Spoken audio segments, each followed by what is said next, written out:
Student, कल के video में हो गया था यहाँ तक, रिप्रेजेंटेशन ऑफ सेट स्टार्ट करना था, समुच्चयों का निरूपण।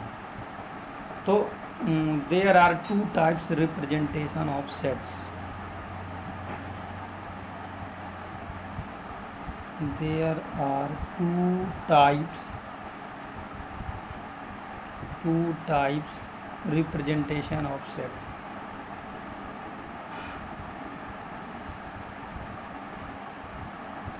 Representation of set.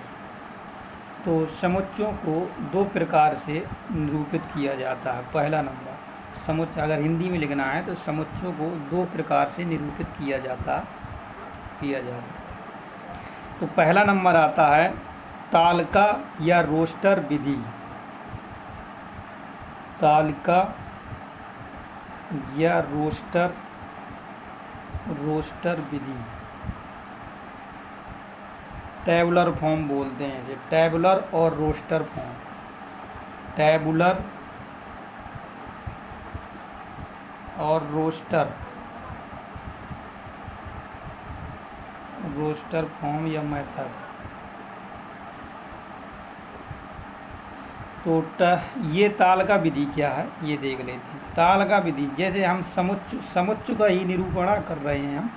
जैसे हमने एक सेट ले लिया और इसमें लिख दिया 1 2 3 4 5, मतलब लिस्टेड कर दिया उसे, लिस्टेड फॉर्म भी बोलते हैं इसे। लिस्ट के रूप में लिख दिया जाए, क्लियर एग्जैक्टली नंबरों के रूप में लिख दिया जाए। कोई बी सेट ले लो, मान लो A B C D और भी ले सकते हो। तो इस प्रकार का लिखना ही हमारा क्या कहलाता है, तालिका या रोस्टर विधि।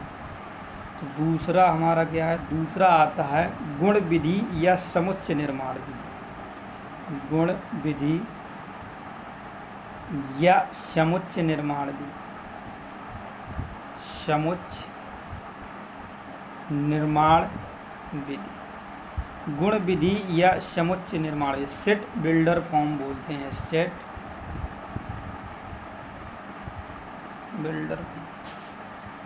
बिल्डर फॉर्म, समुच्चय निर्माण विधि या गुण विधि बोलते हैं। तो जब हम अवयवों को किसी विशेष गुण धर्म में लिखते हैं और इस ब्रैकेट के अंदर लिखते हैं, जब हम अवयवों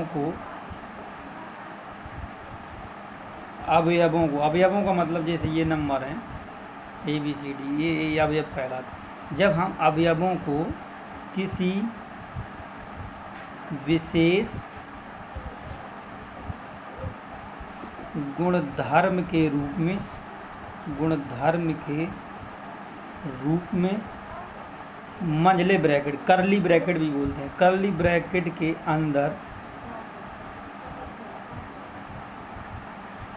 अंदर लिखते हैं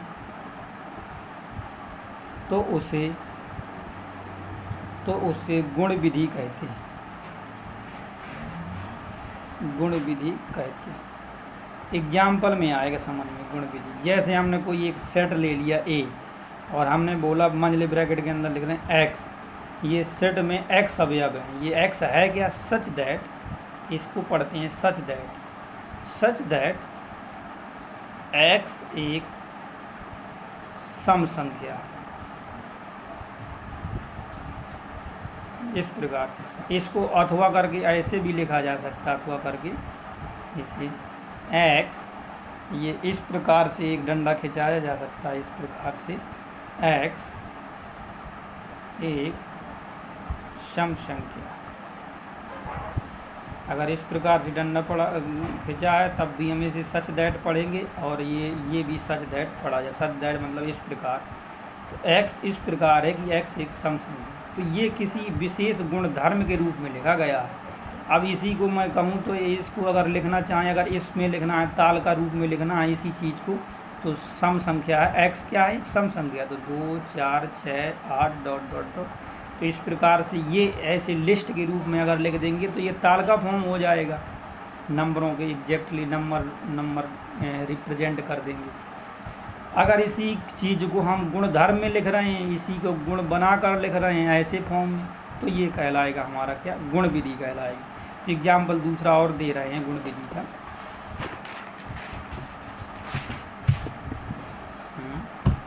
तो एग्जाम्पल नंबर दूसरा, जैसे एक बी सेट ले लिया और मैंने बोल दिया एक्स सच दैट एक्स एक धन पूर्णांक, एक्स क्या है? धन पूर्णांक है। तो ये कौन सी विधि है आप लोग बताएं जरा, दिमाग भी सोच कर बताएं। तो ये कौन सी विधि है बेटा? ये वाली विधि हमारी गुण विधि है, क्योंकि एक्स किसी भी नंबर या अवयवों को जो है एक विशेष गुण धर्म के रूप में रिप्रेजेंट किया गया है, लिखा गया है, प्रदर्शित किया गया। तो मैं अथवा करके इसी को अगर मैं ताल का फॉर्म में लिखूँ, ये तो हो गई गुण विधि। ताल का फॉर्म में क्या होगा? एक्स एक धन पूर्णांक है। धन पूर्णांक आप लोगों को पता है क्या होते हैं धन पूर्णांक? अभी बता देते, 1 2 3 4 5, ये धन पूर्णांक कहलाता है। तो मैं एक दिन जो है पूरे नंबरों के बारे में जानकारी बता दूंगा, तो फिर आपको कभी कोई प्रॉब्लम नहीं होगी। धन पूर्णांक क्या होते हैं, पूर्णांक क्या होते हैं, ऋण पूर्णांक क्या होते हैं, इंटीजर क्या होते हैं, सब बता डालेंगे। नेचुरल नंबर क्या होते हैं, होल नंबर क्या होते हैं, आप लोगों को एक वीडियो में हम पूरी डिटेल्स देंगे। तो अब यहाँ से आ जाता है दो चीज़ें, हमारे समुच्चों का निरूपण खत्म हो गया। अब आते हैं टाइप्स ऑफ सेट। क्या आते हैं? Types of set.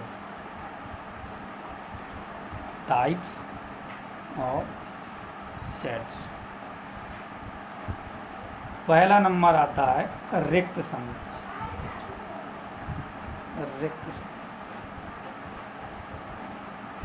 दूसरा नंबर आता है हमारा परिमित समुच्चय।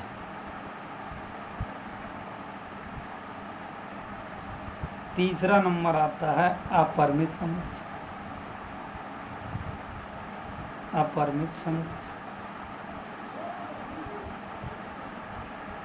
एम्प्टी सेट हो गया, फाइनाइट सेट हो गया, इनफाइनाइट सेट हो गया। अब चौथा नंबर आता है इक्वल सेट, समान समुच्चय।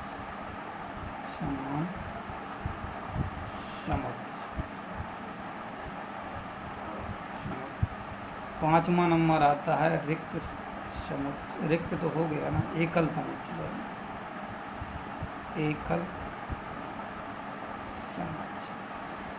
तो एकल समुच्चय रिक्त हो गया है, एकल समुच्चय।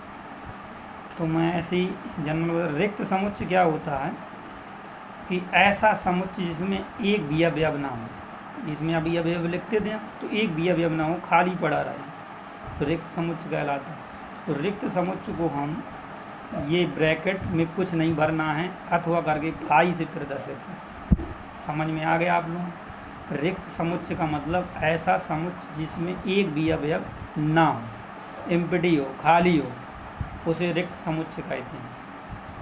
इसे इस करली ब्रैकेट अथवा फाई से प्रदर्शित, फाई जहाँ लिखा आ जाए तो समझ जाना रिक्त समुच्चय है। परिमित समुच्चय का मतलब हमें अवयवों की संख्या निश्चित होनी चाहिए। ऐसा समुच्चय जिसमें अवयवों की संख्या निश्चित हो। जैसे मैंने कह दिया 1 2 3, ऐसे निश्चित है कि 3 ही अवयव। और जैसे मैंने और समुच्चय एग्जाम्पल में ले दिया A B C, ये भी निश्चित है कि 3 ही अवयव। अब जैसे यहीं पर दे देता 1 2 3 डॉट डॉट डॉट, ऐसे चलते जाते, तो इसमें सब अवयवों की संख्या निश्चित नहीं है, तो ये परिमित नहीं है, तो ये परिमित है। परिमित की डेफिनेशन में आप लोगों को लिख लेना है कि ऐसा समुच्चय जिसमें अवयवों की संख्या निश्चित हो, उसे परिमित समुच्चय कहते हैं। एग्जाम्पल में ये लिख लेना, ये परिमित नहीं है। अब आ जाते हैं अपरिमित। ऐसा समुच्चय जिसमें अवयवों की संख्या अनिश्चित हो, यानी निश्चित नहीं हो। अनिश्चित हो का मतलब निश्चित नहीं हो, पता ना हो कितने अवयव हैं, तो उसे अपरिमित समुच्चय कहते हैं। जैसे 1 2 3 4 डॉट डॉट करते जाओ, तो अब यहाँ चलते जाएंगे डॉट डॉट। अब इसमें कोई अवयवों की संख्या अनिश्चित है, निश्चित तो है नहीं है, चलते जाओ कहाँ। तो ऐसे हम क्या कह सकते हैं, इसे अपरिमित समुच्चय कहते हैं। समान समुच्चय, दो समुच्चयों को समान समुच्चय कहेंगे यदि एक समुच्चय के अवयव दूसरे समुच्चय में उपस्थित है। जैसे ए सेट ले लिया A B C, एक बी सेट ले लिया B C A, तो ये दोनों अब ये इनके दोनों अवयव समान है। मैंने बोला था कि इसमें क्रम कोई ज़रूरी नहीं होता समुच्चय में। तो A है, B है, C है, ये है C, ये है B, ये है।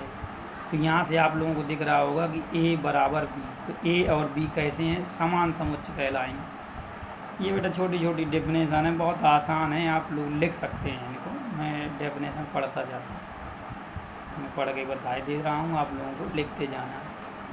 तो एकल समान समुच्चय भी समझ में आ गया। एकल समुच्चय क्या होता है, ऐसा समुच्चय जिसमें केवल एक ही अवयव, एक ही अवयव का मतलब जैसे ए हो, अब जैसे एक ले लो, जैसे और भी ले लो, सी ले लो, एक ही अवयव हो मतलब समुच्चय के अंदर, तो एकल समुच्चय कहलाएगा। तो आप लोगों को ये समुच्चय समझ में आया। रिक्त समुच्चय क्या है, परिमित समुच्चय, अपरिमित समुच्चय, समान समुच्चय और एकल समुच्चय। तो रिक्त जिसमें कोई भी अवयव ना हो, फाई से प्रदर्शित करते हैं इससे। परिमित समुच्चय जिसमें अवयवों की संख्या निश्चित हो, परिमित समुच्चय कहलाता है। अपरिमित समुच्चय अवयवों की संख्या निश्चित हो, अपरिमित समुच्चय कहलाता है। समान समुच्चय दो समुच्चय समान समुच्चय कहलाते हैं यदि किसी एक समुच्चय के अवयव दूसरे समुच्चय में उपस्थित हों या बराबर हो। किसी ए और बी समान समुच्चय कहलाते हैं यदि ए के अवयव बी में तथा बी के अवयव ए में हों तो समान समुच्चय कहलाते हैं। यानी ए के अवयव बी में होना चाहिए और बी के अवयव ए में होना चाहिए, तभी तो समान रहेंगे। एकल समुच्चय ऐसा समुच्चय जिसमें केवल एक ही अवयव उपस्थित हो, एकल समुच्चय कहलाता। मुझे उम्मीद है कि टाइप्स ऑफ सेट्स आप लोगों को समझ में आया होगा। फिर इसके बाद जो है एक दो पॉइंट्स और बताएंगे नेक्स्ट वीडियो में, फिर इसके बाद एक्सरसाइज में मूव कर जाएंगे। Thank you.